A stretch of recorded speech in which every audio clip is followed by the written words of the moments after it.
Welcome back to the program, everyone. My name is Jeff, otherwise known as the Economic Prepper. Today I'm going to talk about a lot of B words. Banks, bail-ins, Bitcoin. Okay? 3 different B words. I'm going to try not to blow it as I go through all the different things. Why do we need a Bitcoin bank?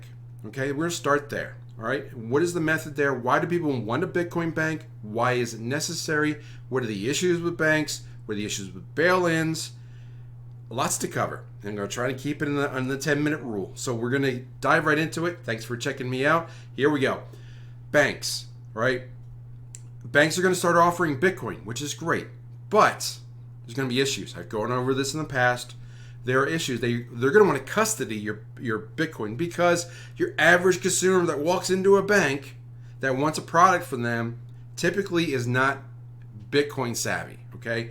They're not going to know about wallets. They're not going to know about, how do we put things on a Ballet Wallet. I've held these up thousands of times. They get you got the Ballet Wallets. You got all these different wallets. You get your treasures and ledgers. Not a fan of them, but all these things you got to know. You got to know your seed words. Got to be able to do all these things. Put everything together. It's problematic for the average user. So banks are going to try and make it easy for you and custody your Bitcoin as you move dollars into Bitcoin. Now comes the problem, all right? We've seen it in the past 3 to 5 years. It happens many times before. Banks go under. When banks go under, if you ever read all that legalese that's written in your account when you open up a bank account, it says that they have the rights to bail in your funds. What that means is for every dollar you put one of these into the bank, it's no longer yours. They owe it to you. So you have to get in line to get it back whenever you want it. Now, for those of you with large amounts in your account, and this matters if you have $10 or 10,000 or 10 million in the bank, okay? It all applies to you, and if you're over that FDIC line, we'll get to that in a minute. If you have money in a bank, it's up to the bank sets the rules for when and how you can get it. So if you walk into the bank and you've got 25 grand sitting in your account and you say, I want my 25 grand, please hand it to me, you're going to get a lot of questions, you're going to get a lot of pushback, and you're probably not going to get your 25 grand, and you're going to see the issues of actually trying to get dollars out because you're a creditor. Now, if a creditor, where are you in the pecking order if the bank goes under? This is where the bail-in comes from. The first thing they do when they do a bail-in, they do a restructuring. The bank goes under. They have to do a Chapter 7 or 11. They got to have a plan for their bail-in or their bankruptcy when they go to bankruptcy court, and they have to pay off their creditors. Well, stockholders, private investors, everybody that's involved with a bank pretty much has a step above you. Those who just have an account in the bank, ABC Bank, you're last. So the odds of you getting anything left if the bank is insolvent and doesn't have all the money to pay off anybody anyway, the people at the bottom and maybe even the middle too are not going to get paid back wholly, right? They're not going to get all their money back. So now FDIC, right? You're going to talk about the insurance. Up to $250,000, the government says. If you have less than $250,000, you're in a bank with insurance, you will get your money back according to that. That's only if the insurance has enough liquidity to cover it. The FDIC insurance does not have enough money in that account.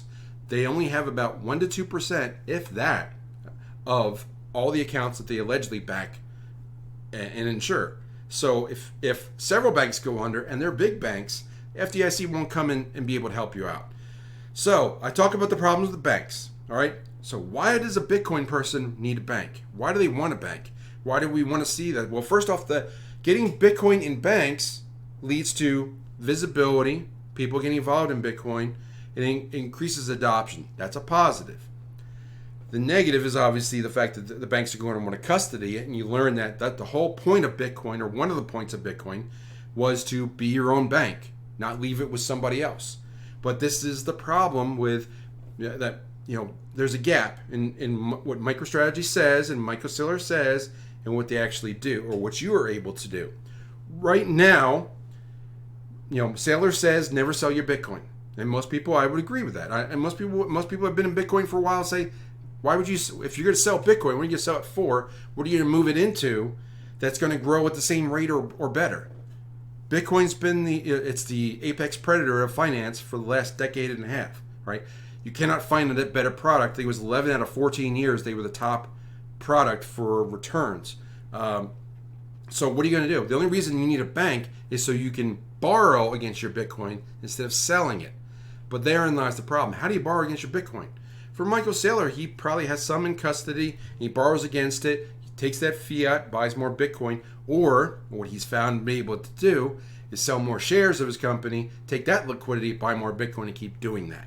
That is one way. And other companies I've been looking to do that as well, like GameStop.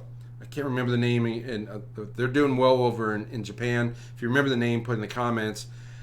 But the average person, if you don't want to sell your Bitcoin, but you have bills to pay, how do you do this? So what you need is a product where you can borrow against your Bitcoin, hopefully not have to custody with them, and then use that fiat dollars to pay off your bills while keeping your Bitcoin. Now, there's very few, if any, that's going to give you dollars for your Bitcoin without having assurance that they have access to that Bitcoin in case you default on paying back that debt.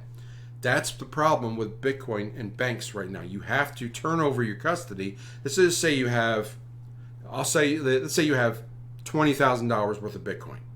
You would like to get a loan against $3,000 of it. Okay, just so you have $3,000 of expense that get $3,000 loan. You do that. There are products out there that will do this. There's not many of them, but they exist.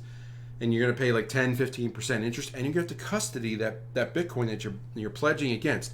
This is back, if you're going, remember, like several years ago, Celsius and Nexo. There were a few products out there where you could put that, but they try to invest and try to give you a return, and they got over leveraged, and they went under, and people lost their Bitcoin. Banks are the new version of banks. I'll call Bitcoin Bank 2.0 is going to come out, and they're going to try and figure out a way to do this. But they're going to compete. They're going to try and give you return on your Bitcoin. That is the danger. The goal is that they should make money on the lending product. So if you borrow $3,000 against your Bitcoin, and you have to pledge $6,000 worth of Bitcoin at that moment, then you have to put it there. You're borrowing 50% loan to value. You borrow against it. You have the dollars, but you also have to pay back the loan. Now, of course, you could pay off those. You could make those payments. Or maybe you could defer the payments for 12 months and then pay it off with the Bitcoin. But the problem with Bitcoin banks is that they ultimately, if they are a Bitcoin bank, they will understand Bitcoin. And what do they want? Do they want these things or do they want Bitcoin? They want the Bitcoin. Dollars are garbage, okay? They lose purchasing power over time. We've seen it time and time again, especially in the last 5 years. So what's the answer here? The answer is going to be that you're going to have to find a way that has the custodianship, and you can have that security. You can have a way that Bitcoin is looked as a borrowing asset, a way to borrow against your Bitcoin without leaving the custody answer. And right now, there's not a good product. I'm looking at my notes here. So the answer is very difficult to find right now because this is the evolution that's necessary. This is the product that's needed. This is the service that's needed to increase adoption, because right now everybody's holding on to their Bitcoin because they know it appreciates, but they don't want to put liquidity in the market, put it out in the market. They don't want to borrow against it because it's risky, and they also don't want to they have the fear of losing that Bitcoin, because once it's out of their control, there's a problem. Once they, if it's not your keys, not your coins, right? If you don't have it, you don't own it. And if you don't own it, you could lose it. Someone else could take it.